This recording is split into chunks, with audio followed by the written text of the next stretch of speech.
আসন্ন ডাকসু নির্বাচনে বেশিরভাগ পদেই যেখানে চ্যালেঞ্জের মুখোমুখি হতে যাচ্ছেন হেভিওয়েট প্রার্থীরা, সেখানে অনেকটাই নির্ভার ও নিশ্চিন্ত ছাত্র শিবিরের এজিএস প্রার্থী মোহাম্মদ মহিউদ্দিন খান।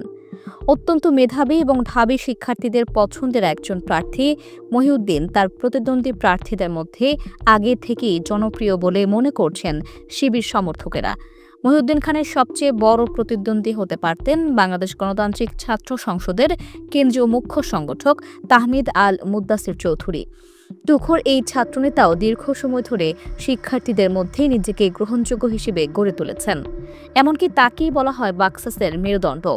অথচ তাকে বাদ দিয়ে এজিএস পদে বাকসাস মনোনয়ন দিয়েছে সংগঠনটির কেন্দ্রীয় মুখপাত্র আশরাফা খাতুনকে, যার ফলে স্বতন্ত্র হিসেবে লড়তে যাওয়া তাহমিদের ভোট এখন অনেকটাই কমে গিয়েছে। সেক্ষেত্রে বড় এক বেনিফিট পাবেন মহিউদ্দিন খান। অন্যদিকে শিবিরের এই এজিএস প্রার্থীর সামনে আরেক চ্যালেঞ্জ জাতীয়তাবাদী ছাত্রদলের তানভীর আল হাদি মায়েদ, যিনি ছাত্রলীগের অত্যাচারের সামনেও শক্তভাবে ঢাবিতে নিজের পরিচয়ে রাজনীতি করেছেন। তবে শেষ পর্যন্ত এজিএস পদে মহিউদ্দিন খানই জিতবেন বলে ধারণা করা যাচ্ছে। ইসলামী ছাত্র শিবিরকে যে মেধাবী শিক্ষার্থীদের আশ্রয়স্থল বলা হয়, তার বড় এক উদাহরণ মাস্টার্সে ফার্স্ট ক্লাস ফার্স্ট হওয়া মহিউদ্দিন খান। তবে সম্প্রতি তিনি এক নতুন নজির স্থাপন করেছেন।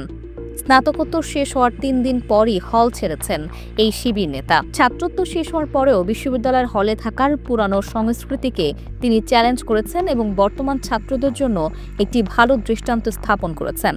তার এই সিদ্ধান্তে শিক্ষার্থীরা প্রশংসা ও ইতিবাচক মনোভাব প্রকাশ করছেন, যা আসন্ন ছাত্র রাজনীতির জন্য একটি গুরুত্বপূর্ণ পদক্ষেপ হতে পারে।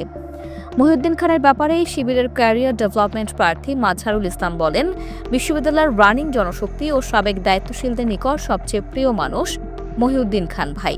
আমরা হরহামেশাই যেসব ঝামেলায় জড়িয়ে পড়ি কিংবা অযথা সময় অপচয় করি, মহি ভাই খুব সচেতনভাবে তা এড়িয়ে চলতে পারেন।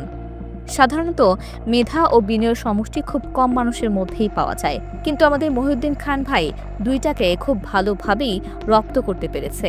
একাডেমিক ও বুদ্ধিবৃত্তিক পলিসি ও কন্ট্রিবিউশনে তার চেয়ে বেটার ক্যান্ডিডেট এখনও কাউকে পায়নি।